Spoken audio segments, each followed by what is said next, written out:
এদিকে ভারতে গিয়ে ফেঁসে গেলেন মির্জা আব্বাস। এক ঢিলে 4 পাখি শিকার করল ভারত। শেখ হাসিনাকে সুখবর দিলেন মোদি। জামিন পেয়েই আইবির অ্যাকশন শুরু। স্থায়ী কমিটির সদস্য মির্জা আব্বাসকে গ্রেফতারের কথা জানিয়েছে ভারতের পশ্চিমবঙ্গ পুলিশের স্পেশাল টাস্ক ফোর্স। সন্ধ্যায় বার্তা সংস্থা এএনআই এর প্রতিবেদনে বলা হয়, ভোরে ভারত বাংলাদেশ সীমান্তবর্তী উত্তর 24 পরগনার বনগা এলাকা থেকে গ্রেফতার করা হয়। শেখ হাসিনা পতনের পর কেন ভারত এতদিন চুপ ছিল? শেখ হাসিনা বিদায়ের পর নরেন্দ্র মোদী কোন 4টি পাখি মারলেন?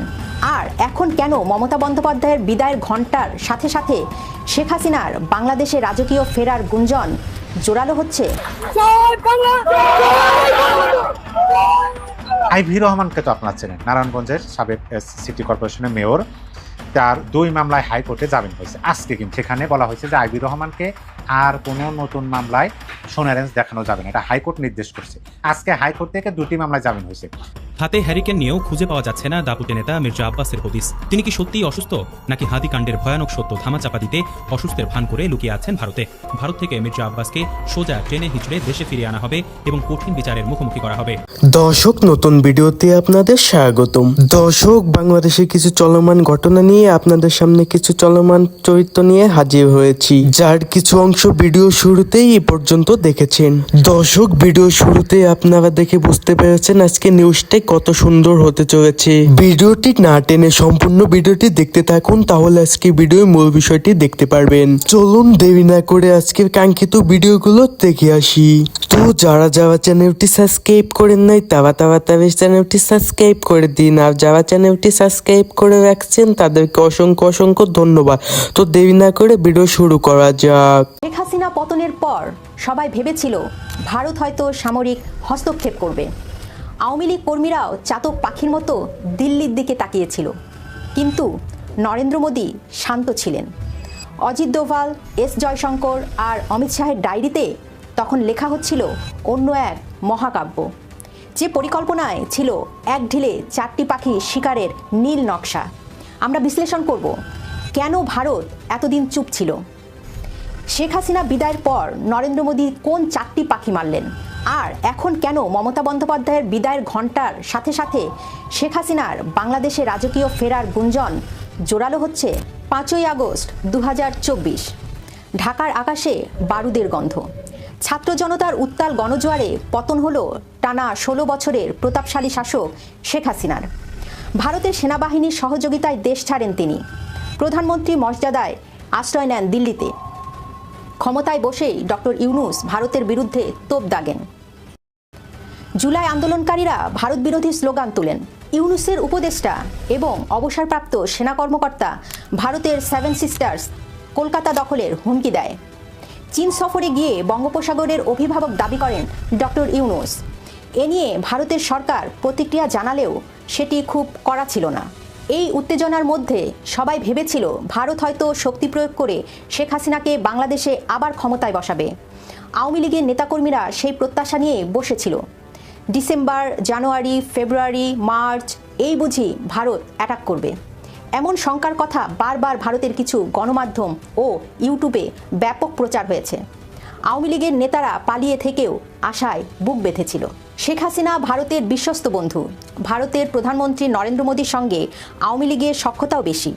সেই তুলনায় শেখ হাসিনার জন্য খুব বেশি বড় পদক্ষেপ নেয়নি ভারত। তবে একেবারে বসেও থাকেনি। অজিত দোভাল, এস জয়শঙ্কর, অমিত শাহ নরেন্দ্র মোদীর গভীর পরিকল্পনা করেছেন।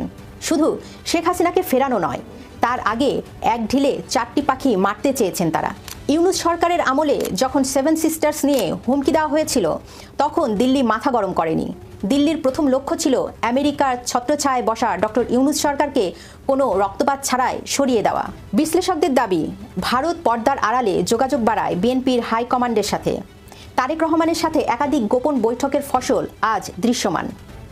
ইউনূসের অধ্যায়ের সমাপ্তি আর বিএনপির হাত ধরে স্থিতিশীলতা ফেরানো, এটিই ছিল মোদির প্রথম লক্ষ্য। ভারত প্রমাণ করতে চেয়েছিল শক্তি প্রয়োগ নয়, কৌশলই আসল। দ্বিতীয় পরিকল্পনা ছিল বাংলাদেশের শিকড় গেড়ে বসা ভারত বিরোধিতা দূর করা। দীর্ঘ 16 বছর প্রচারণা ছিল শেখ হাসিনা সবকিছু ভারতকে দিয়ে দিয়েছেন, কিন্তু ইউনূস সরকার বা পরবর্তী সময়ে তারেক রহমান সরকার এমন একটি চুক্তি দেখাতে পারেনি যা বাংলাদেশের স্বার্থের পরিপন্থী। উল্টো দেখা গেল চরম অর্থনৈতিক সংকটে ভারতের পেঁয়াজ, চাল আর তেল ছাড়া বাংলাদেশের মানুষের হাহাকার থামছে না। বয়কটের ডাক দেওয়া মানুষগুলোই এখন গ্রোগাসে গিলছে ভারতীয় পণ্য। দিল্লি না ঢাকা স্লোগান এখন জাদুঘরে। মোদি প্রমাণ করেছেন ভৌগোলিক কারণেই বাংলাদেশ ভারতের ওপর নির্ভরশীল। নরেন্দ্র মোদীর তৃতীয় লক্ষ্য ছিল বাংলাদেশে উগ্রবাদ নিয়ন্ত্রণ। শেখ হাসিনার পতনের পর প্রশাসনে যখন জামায়াতের জয় জয়কার, তখন ভারত উদ্বিগ্ন ছিল। ডক্টর ইউনূসের আমলে জেল ভেঙে জঙ্গিরা বের হয়ে আসায় এবং পাকিস্তানপন্থী উগ্রবাদীদের উত্থানে ভারতের 7 সিস্টার্স হুমকির মুখে পড়েছিল। কিন্তু দিল্লির মাস্টারস্ট্রোকে বিএনপি যখন নির্বাচনের মাঠে নামল, তখন জামায়াতের সেই দাপট ম্লান হয়ে গেল। আওয়ামী লীগ ও সংখ্যালঘু ভোটারদের নীরব সমর্থনে বিএনপির জয় নিশ্চিত করে ভারত মূলত জামায়াতের একক ক্ষমতার স্বপ্ন ভেঙে দিল। তারেক রহমান সরকারের বর্তমান কঠোর অবস্থানে উগ্রবাদীদের চেন এখন ছিন্ন ভিন্ন। শিলিগুড়ি করিডোর রক্ষায় ভারতের সামরিক প্রস্তুতি আর বর্তমান সরকারের সমন্বয় উগ্রবাদীদের কোণঠাসা করে ফেলেছে। নরেন্দ্র মোদীর চতুর্থ এবং সবচেয়ে বড় চালটি ছিল ঘরের ভেতরে। পশ্চিমবঙ্গের বিধানসভা নির্বাচনে মমতা বন্দ্যোপাধ্যায়কে বিদায় করা, বাংলাদেশে উগ্রবাদের জুজু দেখিয়ে আর হিন্দুদের ওপর নির্যাতনের চিত্র তুলে ধরে বিজেপি পশ্চিমবঙ্গের ভোটারদের বুঝিয়েছেন মমতা থাকলে বাংলাও বাংলাদেশ হয়ে যাবে। বাংলাদেশের অস্থিরতার উত্তাপকে কাজে লাগিয়ে হিন্দুত্ববাদের তাস খেলেছে বিজেপি। 2 দফার ভোটে এখন এটি স্পষ্ট যে নবান্নে এবার গেরুয়া পতাকা উঠতে চলেছে। মমতা বন্দ্যোপাধ্যায়ের বিদায় এখন সময়ের ব্যাপার মাত্র। মোদি বুঝিয়ে দিয়েছেন অন্যের আগুনেও আলু পুড়িয়ে খাওয়া যায়। এখন প্রশ্ন হচ্ছে, নরেন্দ্র মোদীর 4টি প্রত্যাশা পূরণ হয়েছে, তবে কি এবার শেখ হাসিনাকে রাজকীয়ভাবে বাংলাদেশে ফেরাবেন? ভারত সরকার এতদিন অপেক্ষা করছিল পশ্চিমবঙ্গের ভোটের জন্য। ঘরের মাঠ নিরাপদ না করে প্রতিবেশী দেশে হস্তক্ষেপ করা ছিল ঝুঁকিপূর্ণ। এখন একদিকে বাংলাদেশে বন্ধুত্বপূর্ণ বিএনপি সরকার, অন্যদিকে উগ্রবাদীদের কোণঠাসা অবস্থা, আর ঘরের পাশে পশ্চিমবঙ্গে বিজেপি সরকার। শেখ হাসিনা ভারতের জন্য কেবল একজন বন্ধু নন, তিনি ভারতের দীর্ঘমেয়াদী বিনিয়োগ। বিশ্লেষকরা মনে করছেন এবার সরাসরি সামরিক হস্তক্ষেপ নয়, বরং কূটনৈতিক ও রাজনৈতিক সমঝোতার মাধ্যমে শেখ হাসিনাকে সসম্মানে বাংলাদেশে ফেরানোর প্রক্রিয়া শুরু করতে পারে দিল্লি। পশ্চিমবঙ্গে মমতা বন্দ্যোপাধ্যায়ের রাজনৈতিক বিসর্জন কি শেখ হাসিনার বাংলাদেশে রাজকীয় আগমনের পথ প্রশস্ত করছে? এই প্রশ্নের উত্তর সময় দেবে। কিন্তু আপনার কি মনে হয়, নরেন্দ্র মোদীর এই এক ঢিলে 4 পাখি শিকারের থিওরি কি বাস্তবসম্মত, নাকি বাংলাদেশের রাজনীতিতে আরো বড় কোনো চমক অপেক্ষা করছে? আর একটা বড় খবর দিই। বড় খবর হলো, আইভি রহমানকে তো আপনারা চেনেন, নারায়ণগঞ্জের সাবেক সিটি কর্পোরেশনের মেয়র। তার 2 মামলায় হাইকোর্টে জামিন হয়েছে, আজকে কিন্তু হয়েছে। আমি ভিডিওটা করতেছি 11:57 রোজ বৃহস্পতিবার, তারিখ হচ্ছে এপ্রিলের 30 তারিখ 2026, আজকে। সিদ্ধিরগঞ্জ থানায় করা 2 মামলায় উচ্চ আদালতে জামিন পেয়েছেন নারায়ণগঞ্জ সিটি কর্পোরেশনের সাবেক মেয়র সেলিনা হায়াৎ আইভি। বৃহস্পতিবার 30 এপ্রিল এই আদেশ দেন বিচারপতি AKM জাহিদ সরর ও বিচারপতি শেখ আবু তাহেরের হাইকোর্ট বেঞ্চ। এখন এই যে নিউজটা, এটা কি জন্য আসার আলো? আইভি রহমান, সেলিনা হায়াৎ আইভি, তাকে ইতিপূর্বে তার বিরুদ্ধে মামলাগুলোর কিন্তু জামিন হয়েছিল, কিন্তু সেই জামিনে তিনি কারামুক্তি পান নাই, তাকে সোনা রেঞ্চ দেখানো হয়েছিল। কিন্তু এই সাম্প্রতিক কয়েকদিন আগে একটা নিউজ আপনাদেরকে জানাইছি, সেখানে বলা হয়েছে যে আইভি রহমানকে আর কোনো নতুন মামলায় সোনা রেঞ্চ দেখানো যাবে না, এটা হাইকোর্ট নির্দেশ করছে। আজকে হাইকোর্ট থেকে 2টি মামলায় জামিন হয়েছে। তার মানে কি, এখন তার বিরুদ্ধে যে মামলাগুলো আছে, নতুন করে যদি আর মামলা না হয়, তিনি তো একটা সময় জামিনে মুক্ত হবেন। অপরদিকে আওয়ামী লীগের তৃণমূলের নেতারা তারা মুক্ত হচ্ছেন, স্লোগান দিতেছেন, এবং 7ই মার্চের ভাষণ বাজানোর পরিপ্রেক্ষিতে যেহেতু মুক্তি হয়, মানে জামিন পাওয়া শুরু হয়েছে, তার মানে এই ইঙ্গিতটা আমাদের কাছে আসে যে এই যে জয় বাংলা জয় বঙ্গবন্ধু বা 7ই মার্চের ভাষণ বাজানোর পরিপ্রেক্ষিতে যে পূর্বে সন্ত্রাস বিরোধী আইনে তাকে গ্রেপ্তার করা হতো, পুলিশ কিন্তু আগ্রহ করে এসে গ্রেপ্তার করতো না, মহাপ করা হতো, সেই মহাপকারীদেরকে একটা রেড অ্যালার্ট, একটা লাল কার্ড, রেড কার্ড দেখানোর সমতুল্য বলে আমি মনে করতেছি। যে এখন কেউ জয় বাংলা স্লোগান দিলে তুমি মাফ করতে আইসো, জয় বাংলা যিনি স্লোগান দিতেছেন তিনি তোমাকে ধরে যে থানার মধ্যে নিয়ে যাবে না, সেই গ্যারান্টি তো এখন দেওয়া যাচ্ছে না। কারণ এখন মানুষের মনের মধ্যে তো এমনি শক্তি সঞ্চয় হয়েছে, তারপরে যখন দেখা যাচ্ছে যে আইনের বিচারটা মোটামুটি ভাবে পাওয়া যাচ্ছে, তখন এই সমস্ত দুঃসাহসী মানুষ যারা জানেন যে এই মুহূর্তে আমি যদি জয় বাংলা স্লোগান দিই ৭ই মার্চের ভাষণ বাজায় আমাকে গ্রেপ্তার করা হতে পারে বা আমার উপর মব হতে পারে, তারপরও কাজগুলো করছেন। আর যখন এই মানুষগুলো দেখবেন বা দেখতেছেন যে না, আইনের শাসন তো দেখতে পাওয়া যাচ্ছে, যে আইন বিচার জামিন দিচ্ছেন। আগে তো বছরের পর বছর, মানে 18 মাস ডক্টর ইউনূস ক্ষমতায় থাকছে, মাসের পর মাস শুধুমাত্র জয় বাংলা স্লোগান দিলেও জামিন পাওয়া যায় না, এখন তো পাওয়া যাচ্ছে।